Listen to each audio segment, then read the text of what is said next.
Në ditët në vijim, do të nënshkruajmë kontrata shumë të rëndësishme për prokurimin e armëve dhe pajisjeve ushtarake, presim vizita të rëndësishme dhe kontrata të reja me vende të tjera, me qëllim bërjen e porosive të mëdha për ushtrinë tonë, shkroi Vučić në Facebook. Në një rajon ku kujtesa e konflikteve të viteve 90 ndikon ende mënyrën se si lexohet siguria, edhe zhvillimet që në thelb duken bashkëpunuese, shpesh marrin kuptime politike. Radio Europa e Lirë ju drejtua NATO-s për koment lidhur me deklaratën për bashkëpunim në fushën e mbrojtjes mes Kosovës, Shqipërisë dhe Kroacisë dhe reagimet që ajo nxiti në Serbi. Një zyrtar i aleancës tha se bëhet fjalë për një marrëveshje trepalshe mes këtyre vendeve dhe institucioneve në Kosovë për të cilën NATO-ja është në dieni, por nuk është palë. Sipas tij, antarësia në NATO nuk i pengon aleatët të zhvillojnë bashkëpunime shtesë në fushën e mbrojtjes. Serbia e paraqet veten si ushtarakisht neutrale, ka buxhetin më të madh të mbrojtjes në rajon dhe bashkëpunon paralelisht me NATO-n, Rusinë dhe Kinën. Përse atëherë një marrëveshje mes 3 vendeve që nuk kanë as pretendime territoriale dhe as kërcënime të shpallura ndaj saj, nxit reagime të forta në Beograd. Për ekspertët e çështjeve të sigurisë, përgjigjja qëndron më shumë në interpretim politik se sa në një kërcënim real. Aleksandar Radić, analist ushtarak dhe publicist, thotë se një pjesë e shoqërisë në Serbi i sheh zhvillimet rajonale përmes prizmit të kërcënimeve të jashtme, çka e bën më të lehtë për Vučić të krijojë imazhin e një vendi në rrethim dhe të mobilizojë mbështetjen përmes retorikës së sigurisë. Në kushtet e protestave antiqeveritare që zgjasin prej më shumë se një viti, Radić vlerëson se pretendimet për rreziqe nga jashtë shërbejnë edhe për të zhvendosur vëmendjen nga krizat e brendshme. Kur analizohet mundësia e njerëzve që e mbështesin Vučićin, vërehet se ata janë të prirë të besojnë se faktorët të jashtëm ndikojnë negativisht në Serbi. Ata mendojnë se shërbimet e huaja të inteligjencës po e prishin rendin dhe po veprojnë kundër interesave serbe. Në këtë kontekst, marrëveshja mes Zagrebit, Tiranës dhe Prishtinës i shërben Vučićit si një mjet i dobishëm për të forcuar narrativën se ai po e mbron Serbinë dhe po e fuqizon ushtrinë, sepse është e nevojshme, thot analisti serb. Në këtë mjegull të opinionit publik, lihet anash fakti se vetë Serbia ka një marrëveshje bashkëpunimi në fushën e mbrojtjes me Kroacinë. Ajo është nënshkruar në vitin 2010 nga ministrat e atëhershëm të mbrojtjes Dragan Šutanovac dhe Branko Vukelić dhe mbetet ende në fuqi. Kryeministri kroat Andrej Plenković foli së voni për të, teksa kritikoi narrativën e Vučićit si të ndërtuar qartazi për qëllime të brendshme politike. Kur shihet një përmbajtje marrëveshje që ekziston mes Kroacisë dhe Serbisë, është e ngjashme e madje më e plot në disa aspekte se sa ajo që Kroacia ka me Kosovën dhe me Shqipërinë, u tha Plenković gazetarëve. Analisti kroat i çështjeve ushtarake, Maringo Ogorec, thot për Express se është për keqardhje që Vučić e interpreton në atë mënyrë një bashkëpunim që synon forcimin e sigurisë dhe stabilitetit rajonal përmes edukimit, trajnimit dhe stërvitjeve të përbashkëta. Sipas tij, një retorikë e tillë rrezikon të nxjisë tensione të panevojshme dhe të çojë edhe në garë armatimi. Kjo në teorinë politike quhet dilemë sigurisë. Nëse shihni se fqinji juaj armatoset shumë, natyrshëm edhe ju filloni të reagoni në të njëjtën mënyrë. Kjo çon në garë armatimi. Ne po e shohim se Serbia realisht po armatoset dhe po blen sisteme armësh përtej nevojave të arsyeshme, thot Ogorec. Serbia ka në arsenalin e saj armë si nga perëndimi, ashtu edhe nga Rusia dhe Kina. Muajin e kaluar u bë ditur se nga Kina ka bler edhe raketa balistike supersonike CM-400 me fuqi të madhe shkatruese.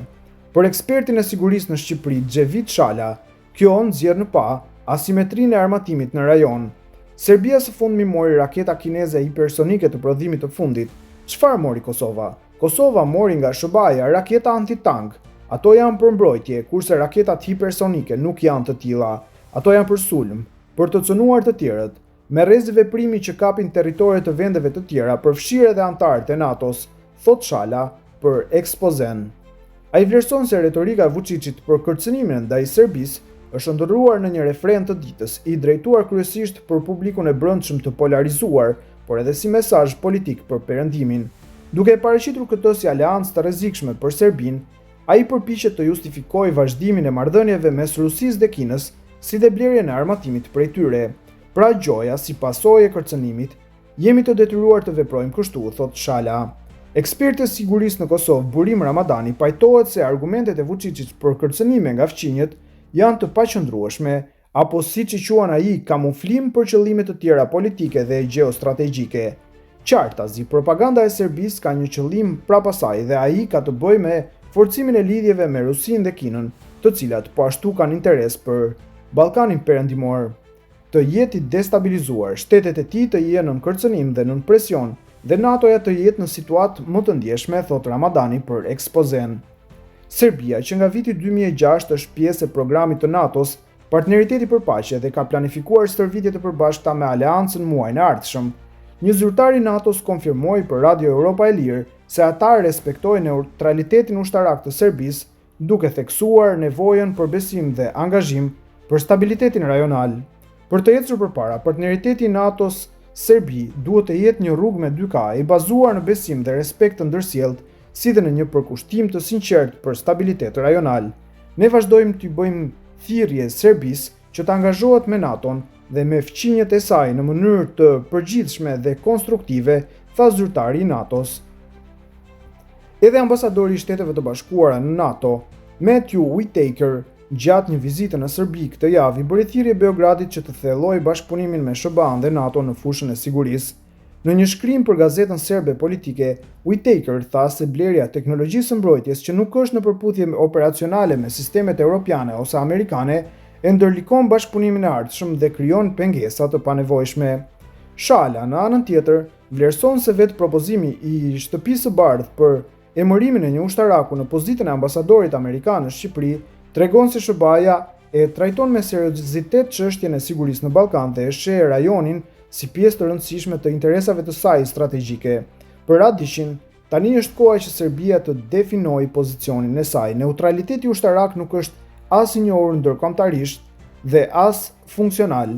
Në Serbi duhet të pozicionohemi ndaj NATO-s në një mënyrë tjetër, ose të bëhemi antar me të drejta të plota, ose ta definojmë ndryshe neutralitetin dhe të ecim përpara. Jo të krijohet përshtypja se të gjithë rreth nesh janë armiq.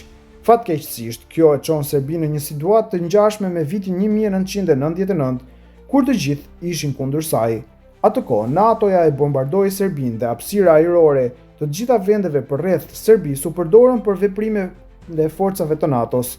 Kjo duhet të ishte një mesazh historik, se një vend nuk duhet të krijojë një mjedis tërësisht pa aleat.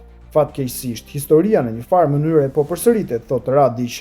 Serbia tashmë duket se ka pak kontroll mbi dinamikën që po formësohet në rajon. Sipas Ogerecit, Kroacia dhe Shqipëria si anëtare të NATO-s dhe Kosova si vend që synon antarësimin, po i përshtatin kapacitetet e tyre ushtarake me standardet e aleancës, një proces që ai e përshkruan si të kundërshtueshëm, por krejtësisht të natyrshëm për shtetet anëtare. Nëse kjo në Serbi lexohet si gara armatimi apo kërcënim, atëherë bëhet fjalë për një mënyrë perceptimi të realitetit dhe jo për realitetin, përfundon Ogorec.